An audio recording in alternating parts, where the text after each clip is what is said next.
ಇಲ್ಲ, ಹಾಲು ಇಲ್ಲ, ತೆಗೆದಿಲ್ಲ, ಏನಿಲ್ಲ.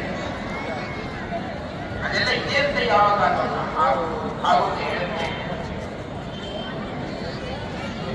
ನಮಗೆ ಕಣ್ಣು ಇರೋದಂತ ಹೇಳಿದ್ರೆ ದೇವರ ದರ್ಶನ ಆಗಬೇಕು, ದೇವರನ್ನು ನೋಡಬೇಕು, ಆವಾಗ ಕಣ್ಣು ಸಾಕು. ನಾವು ತರುವುದೇ ಕುಡಿತ ಸಪರಿಯ ಕೈಗೆ ಅಂತ ಹೇಳ್ತೀವಲ್ಲ, ದೇವರ ಅರ್ಚನೆ ಸುತ್ತಾಗುವುದನ್ನು ಮಾಡದೇ ಇದ್ರೆ ಅದು ಕೈಯಲ್ಲ.